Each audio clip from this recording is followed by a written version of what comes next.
Hello! So in this session we're going to go through some videos of overground endoscopy, and hopefully I'll be able to show you how useful this tool can be in changing our understanding of upper airway disorders and aiding us in our diagnosis and treatment of these cases. So here's Dougie with our scope in action, and as you can see it's well tolerated by the horses and it causes minimal interference to the horse and rider.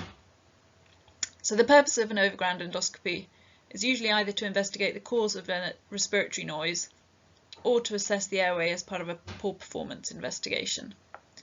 And this setup allows the airway to be viewed while the horse is exercised under conditions that really closely replicate the situation in which a problem is suspected.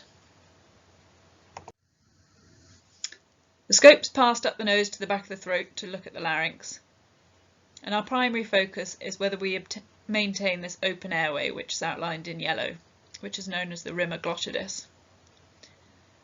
So the larynx, which is circled at the top of the windpipe there, forms the narrowest point on the route of the airway to the lungs, and even really small reductions in the size of this bottleneck can therefore have a major impact on delivery of air to the lungs at exercise.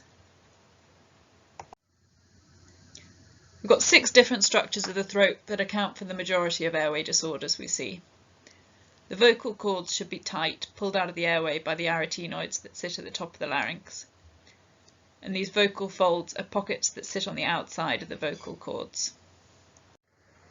And we've got the aryepiglottic folds that go from the arytenoids at the top down to the epiglottis, which is this triangular tongue-like structure at the bottom. The epiglottis sits on top of the soft palate, and together these form a tight seal which should separate the mouth off from the airway at exercise. So there will be some cases where a resting endoscope is sufficient to make your diagnosis.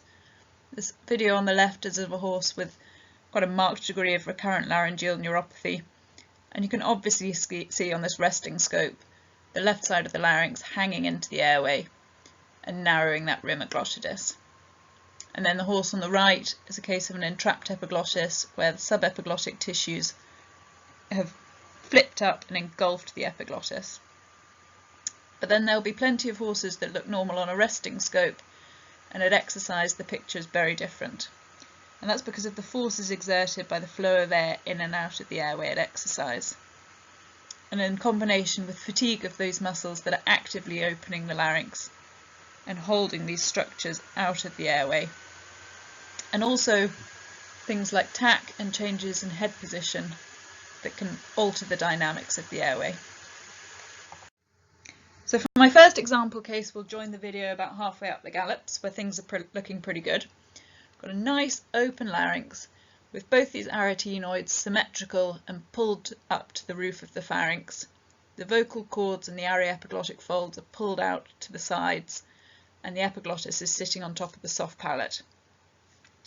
But we can start to see some twitching of these aryepiglottic folds, and as the horse continues and fatigues, this becomes more progressively pronounced until we can see those aryepiglottic folds being sucked into the airway and causing narrowing of that rim glottidis.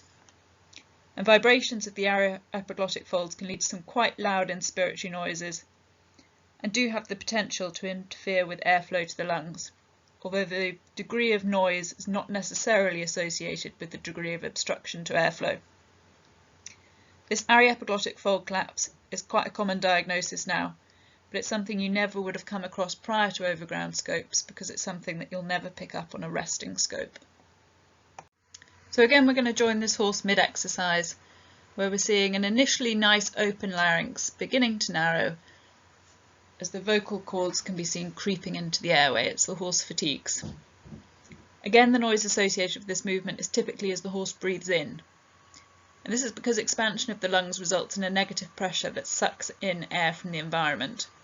And peak airflow for a racehorse at full gallop can reach up to 80 litres per second, which is enough to fill a bathtub in 6 seconds.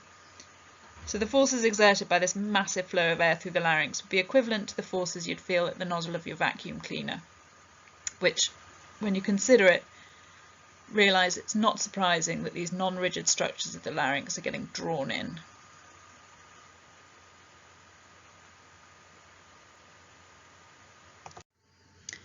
Horses with recurrent laryngeal neuropathy have damage to the nerve that innervates the muscles of the larynx, and in particular the muscle that pulls the arytenoids out of the airway at exercise. And a resting scope might give some impression of the strength of this muscle, as we saw with the severe case of RLN earlier on, where the left side of the larynx could be clearly seen hanging into the airway at rest. But then you get horses like this, where the asymmetry at rest is much more subtle, but we go on to see that at exercise there's still a marked degree of obstruction. And conversely, you'll have some horses that look quite lazy at rest and go on to be fairly normal at exercise. So laryngeal paralysis was always previously diagnosed by the detection of a whistle. An overground scope has shown us that this really isn't a reliable means of diagnosis, in particular because a lot of those horses with epiglottic fold collapse will also whistle. The recurrent laryngeal nerve loops down the neck and back up again, and is about 1 metre long on the left-hand side, which is 25% longer than the nerve on the right, which is why we more commonly diagnose this problem on the left side of the larynx. So as we reach the end of exercise here, we can see how much narrower that rim eglottis is than it was at the start of exercise in that freeze frame on the left.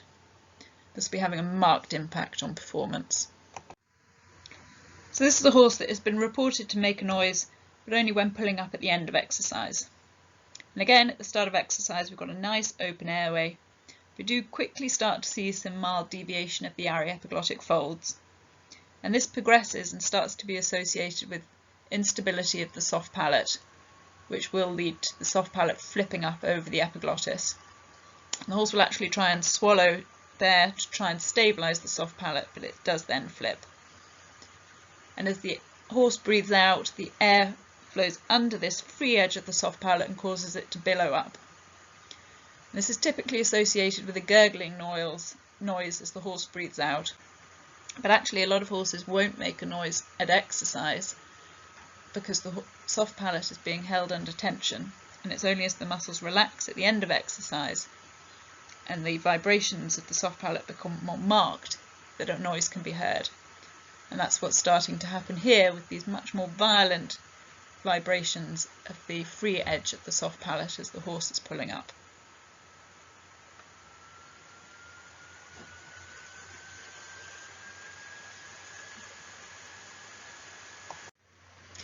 So we commonly find you've actually got more than one problem in the same horse.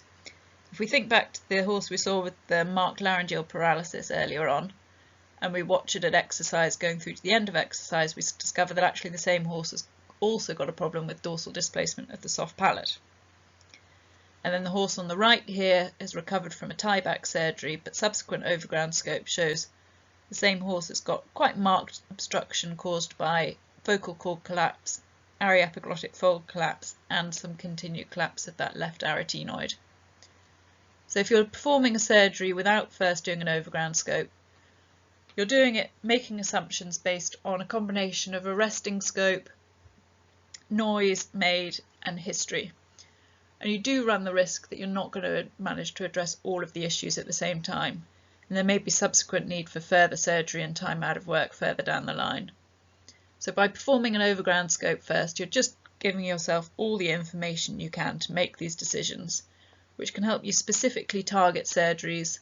You can avoid doing surgery on horses that actually won't benefit from it, and you can also improve your idea of prognosis for the surgeries. And then if you're doing a poor performance investigation, you can tell whether or not the airway is your problem, or do you need to keep investigating. So I really hope you found this useful. And please don't hesitate to chat to your vet if you want to find out more, or if you think your horse might benefit from an overground scope.